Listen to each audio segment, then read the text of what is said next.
skripsi dihapus gitu kan ya. Tugas akhir dengan berbagai alternatif, saya kasih clue ya, alternatifnya ada 6 ya, ada 6 alternatif. Kalian mulai dari sekarang, apalagi maba ya. Kejadian di belakang, mahasiswa itu lebih terkendala dalam penyusunan skripsi. Spesifiknya tentu ada beberapa poin tambahan yang nantinya menjadi prasyarat untuk kelengkapan ketika mahasiswa ingin mengajukan.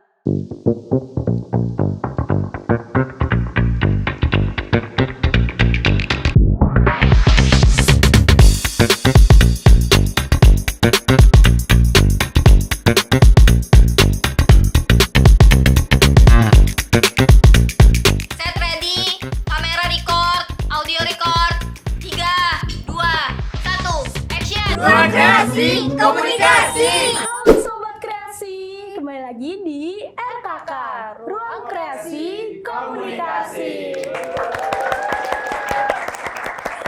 Nah, halo semuanya, ini kembali lagi sama aku Artika Anggraini atau biasa dipanggil Ona nih sama teman-teman. Dan tentunya di episode kali ini aku nggak sendirian nih nge-host. Aku hari ini ditemenin sama Naura.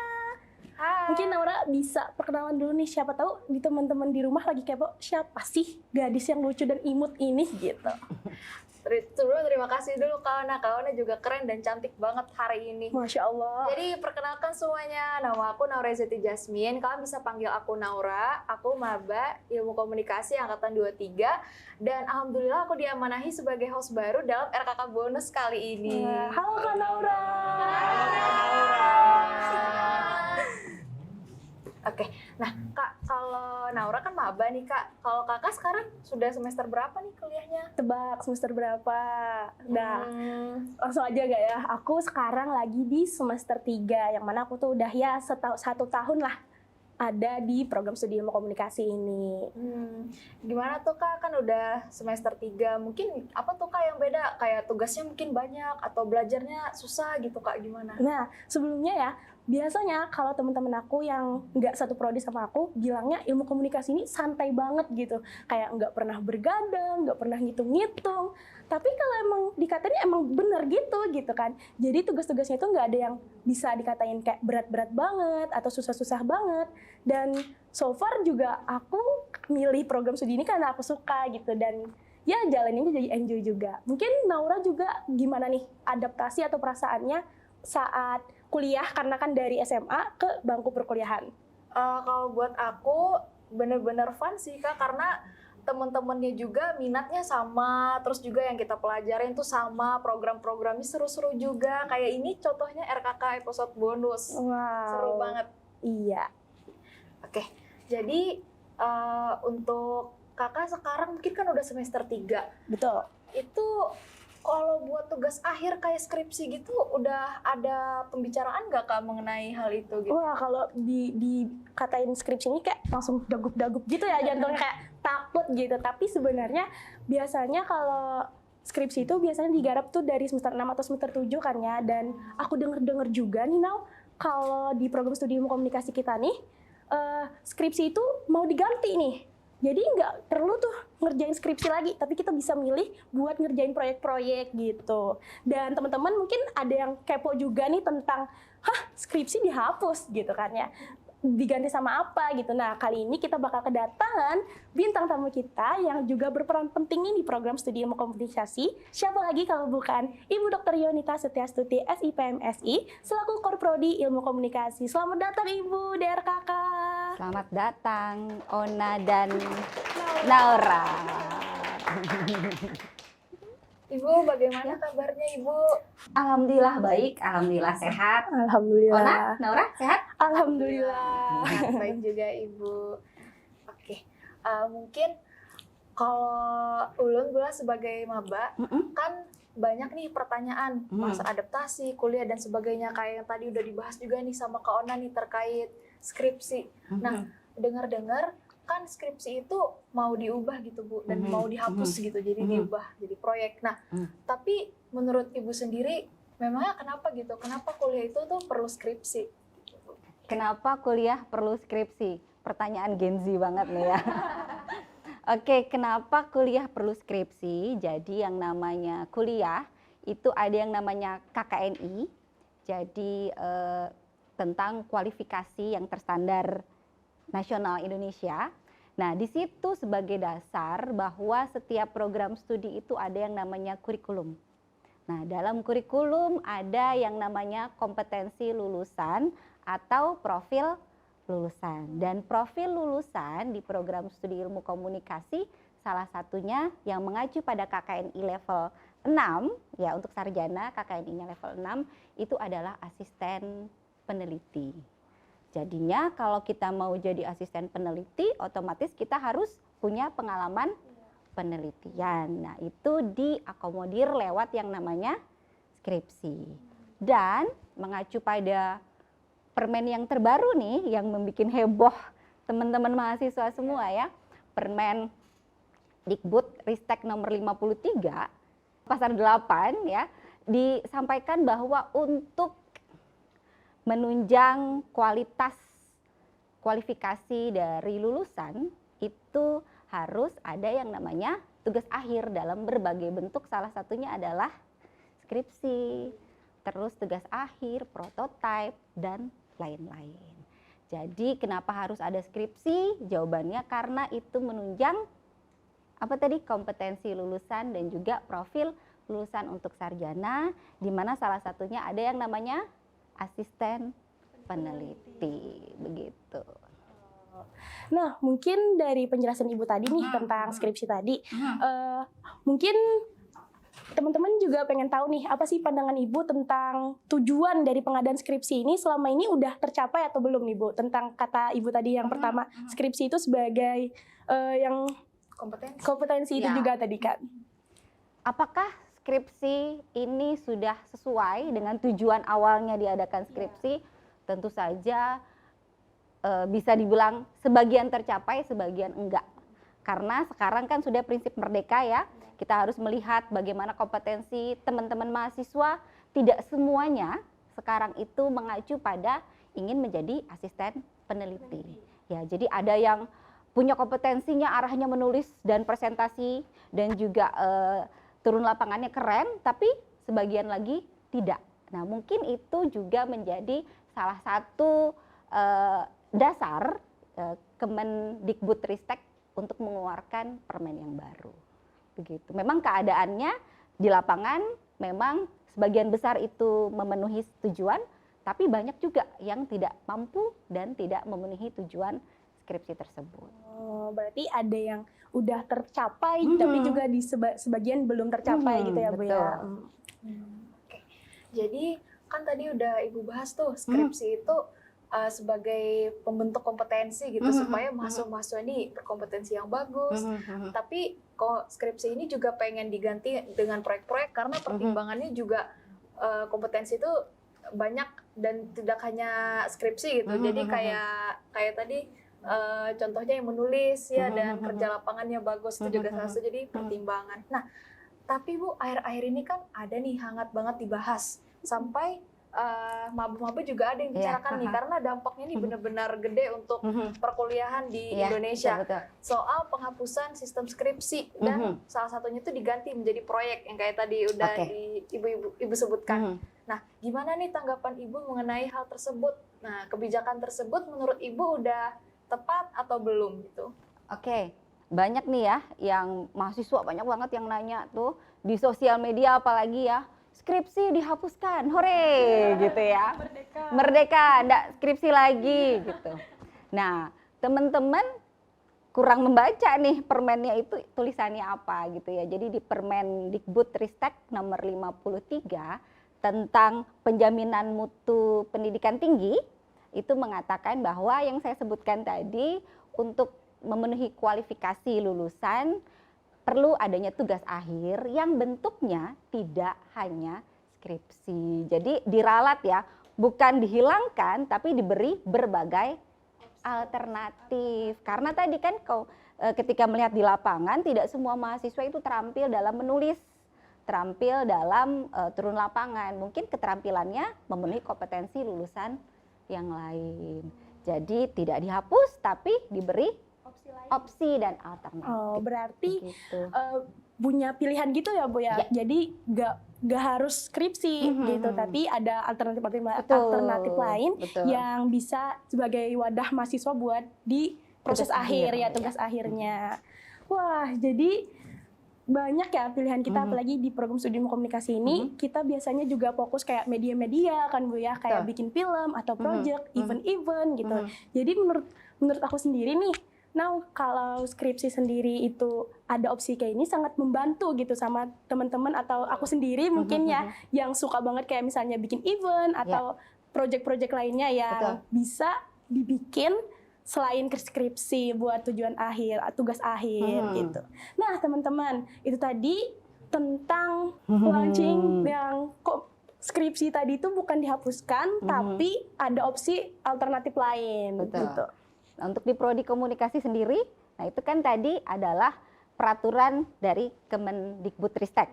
Nah, untuk program studi ilmu komunikasi sendiri, nah pasti nih teman-teman banyak bertanya nih, seperti apa kebijakan dari program studi ilmu komunikasi berkaitan dengan munculnya peraturan Kemendikbudristek yang baru sekitar bulan Agustus tahun ini, ya itu heboh banget di mana-mana. Untuk di Prodi Komunikasi sebenarnya mulai awal tahun 2023 kita sudah mengadakan studi banding di berbagai universitas di Jawa utamanya ya yang ada program studi ilmu komunikasinya. Memang beberapa universitas yang terkemuka itu sudah menerapkan berbagai pilihan tugas akhir tadi. Itu yang pertama. Yang kedua, kita juga udah lokakarya kurikulum, juga sudah konsultasi dengan asosiasi berkaitan dengan tugas akhir tersebut ya. Akhirnya pada awal 2023 sebelum adanya permen tersebut ya, kita udah bikin tim untuk merumuskan bentuk dan juga SOP tugas akhir di program studi ilmu komunikasi. Jadi mulai awal tahun sekitar Januari atau Februari kita udah mulai godok beberapa bulan dan rampung itu sekitar bulan September kalau tidak salah ya. Agustus September lah.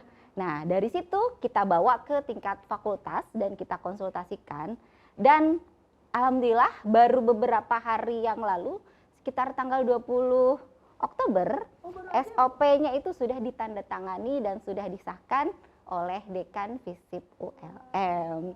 Nah, sekalian nih di podcast ini ya kita akan launching bahwa tugas akhir untuk program studi ilmu komunikasi yang berisi tentang beberapa alternatif tugas akhir selain skripsi kita sudah bisa mulai.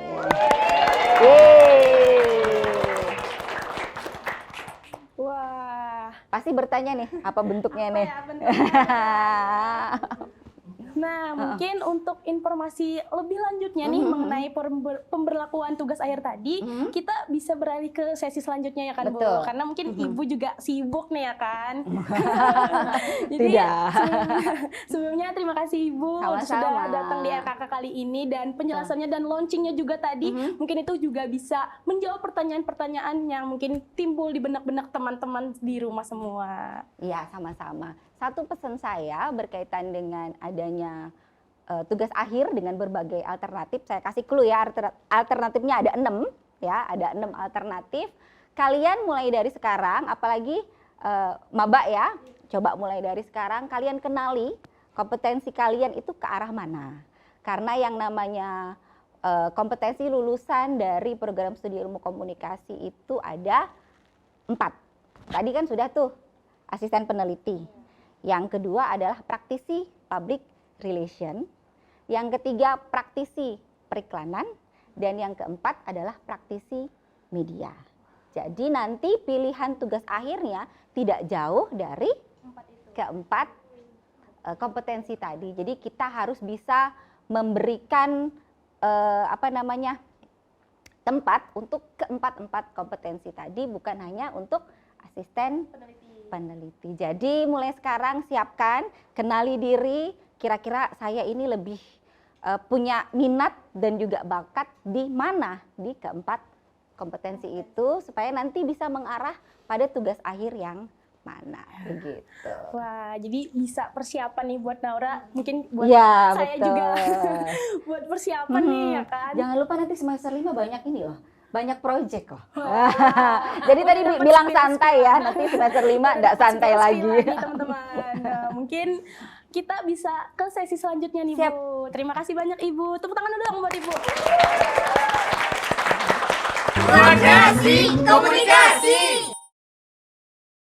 Halo teman-teman, nah kita ke sesi selanjutnya nih, yang mana di sini kita akan menggali lebih lanjut informasi tentang pemberlakuan tugas akhir berupa proyek tadi. Di sini kita ditemani oleh Ketua dan Sekretaris Tim Perumusan Tugas Akhir Program Studi Ilmu Komunikasi, yaitu Bapak Sarwani SS Medcom dan Ibu Lalita Hanif SS MSI. Halo Bapak dan Ibu. Halo. Sebelumnya perkenalkan kembali Ibu Lun Hartika, atau biasa teman-teman manggilnya Ona. Nah, di sini mungkin seperti yang sudah saya katakan tadi, karena kita di sini akan mengulik lebih dalam lagi nih tentang pemberlakuan tugas akhir tadi. Mungkin karena tadi juga kita udah dikasih tahu juga sama Ibu Yuan, dan di sini juga saya juga mau mengatakan bahwa kata Pak Nadim itu penugasan akhir ini bentuknya bisa bermacam-macam seperti proyek atau lainnya yang bertujuan tentunya memberikan kebebasan bagi mahasiswa sesuai dengan minatnya. Banyak juga nih teman-teman yang mungkin kepo atau pengen tahu tentang bagaimana Pak atau Ibu bentuk dari proyek-proyek di sini. Mungkin bisa dikasih tahu atau di-spill lah gitu. Oke, terima kasih.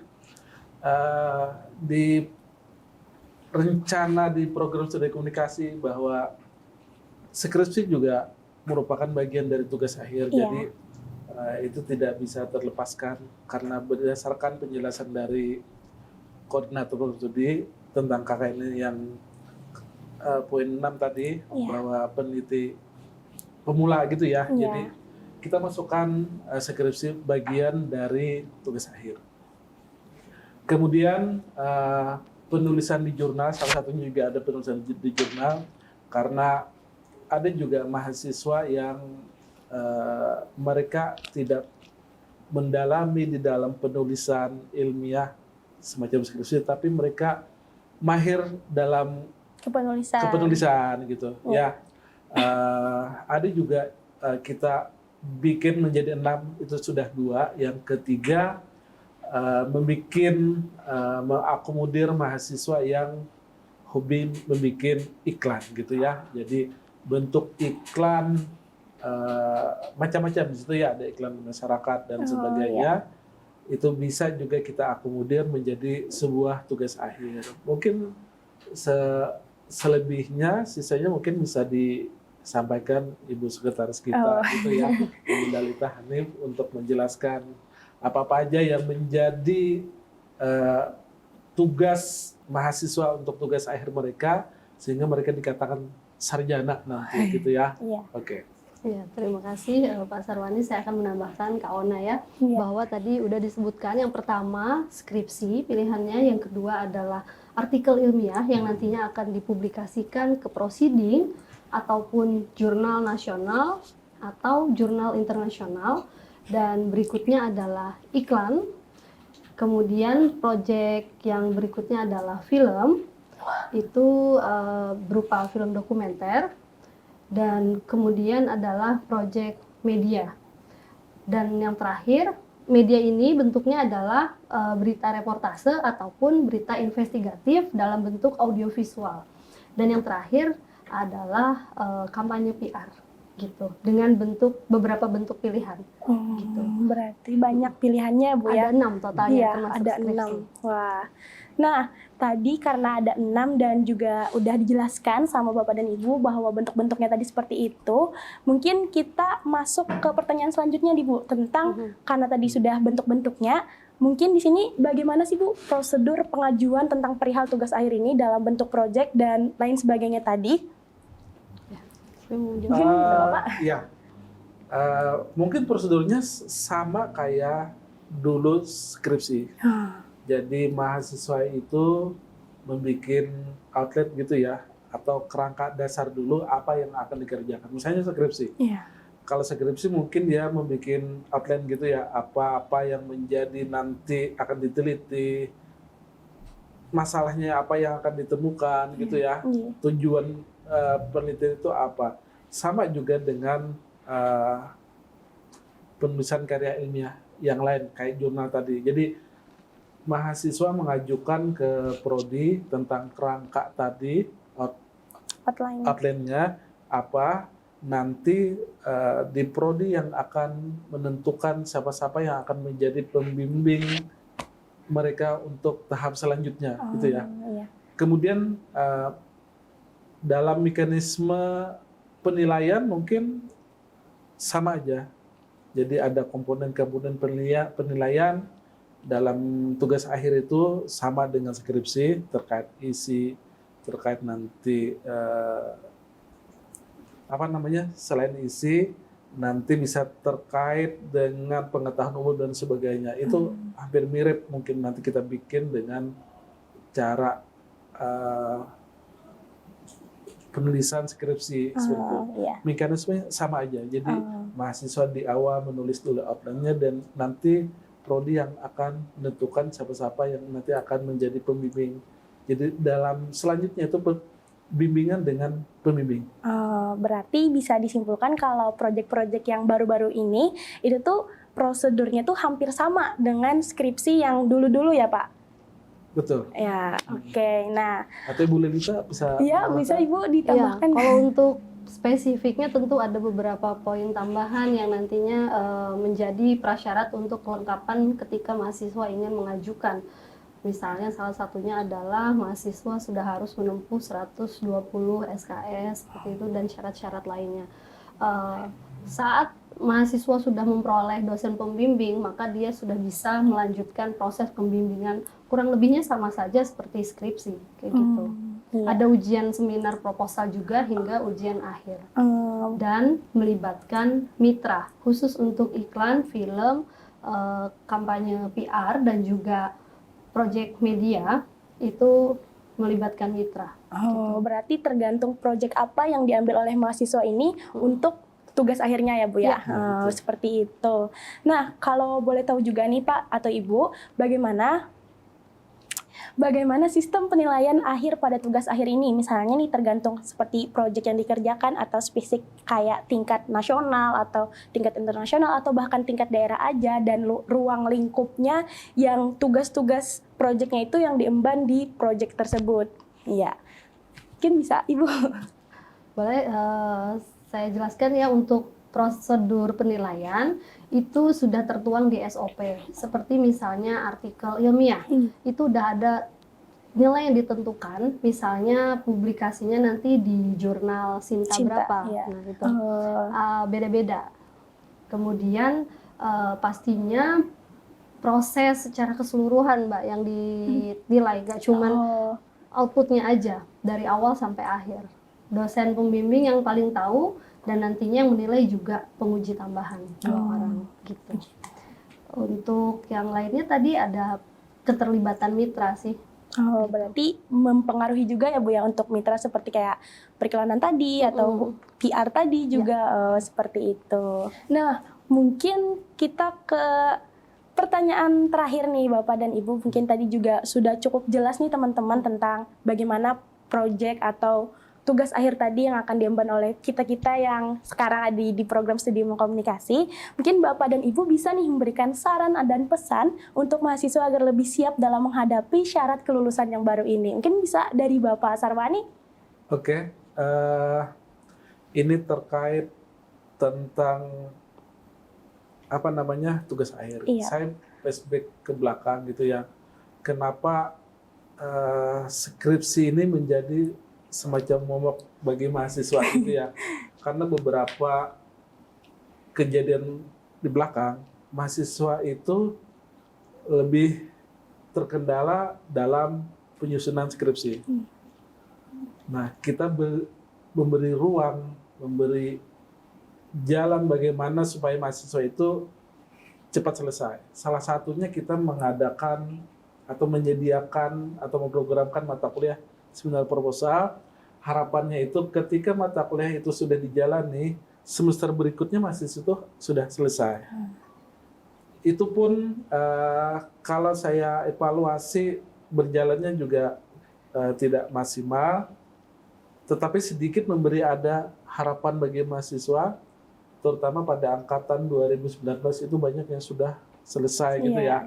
Nah, itu memberi sedikit harapan. Nah, kemudian kita masih juga berpikir bagaimana mahasiswa ini lebih tepat waktu untuk selesai gitu ya, ketika semester 7 atau semester 8, karena berdasarkan peraturan itu mahasiswa itu bisa menyelesaikan 7-8 semester sudah selesai. Tapi kenyataannya ada yang 9 dan 10. Nah, kita di prodi itu memiliki kegelisahan gitu ya. Kenapa mahasiswa ini masih belum bisa tepat waktu selesainya? Kita memberi alternatif lain melalui berbagai macam diskusi supaya mahasiswa itu tidak hanya terpaku kepada skripsi. Jadi ada alternatif lain. Sebelum Permendikbud itu keluar, kita sudah ada kegelisahan. Makanya yang disampaikan oleh Ibu Koordinator tadi, kita melakukan berbagai macam studi banding kepada universitas yang sudah melaksanakan, terutama di Pulau Jawa gitu ya. Dan akhirnya kita ada sedikit bayangan.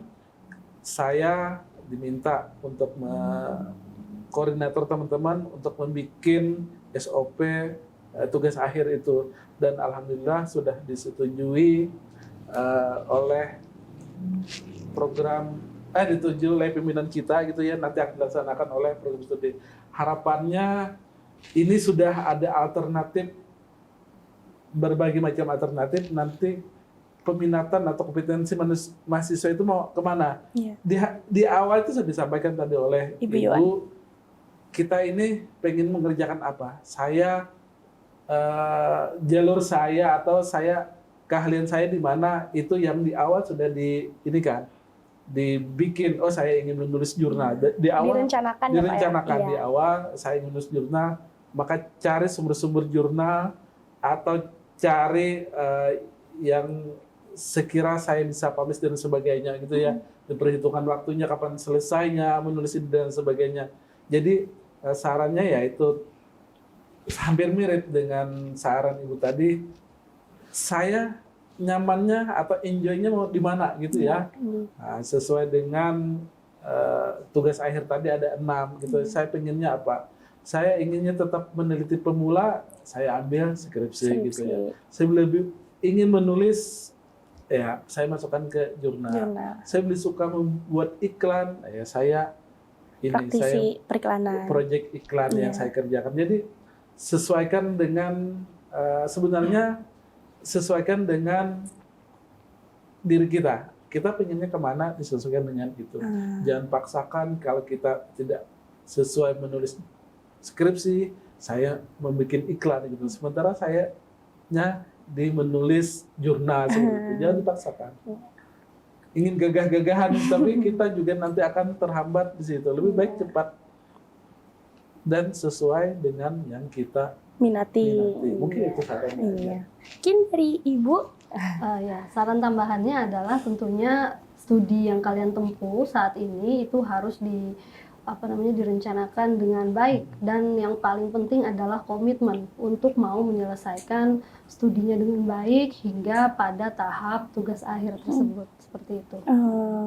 Mungkin, teman-teman, itu tadi pesan dan saran juga dari Mbak Sarwani, juga dari Ibu Lalita tentang penugasan akhir ini. Nah, teman-teman, tadi karena kita sudah tahu nih, tadi ada beberapa tambahan opsi atau alternatif untuk menyelesaikan tugas akhir kita, dan juga diharapkan juga buat teman-teman dan saya sendiri mungkin bisa menyelesaikan tugas akhirnya tepat waktu dan baik juga. Mungkin teman-teman, ini aja nih RKK episode kali ini. Terima kasih Pak, terima kasih Ibu sudah datang di RKK kali ini. Mungkin kita tutup RKK pada hari ini, dan saya Hatika Anggreni pamit undur diri. Terima kasih, dan jangan lupa untuk nonton RKK episode selanjutnya. Bye-bye, terima kasih. Komunikasi.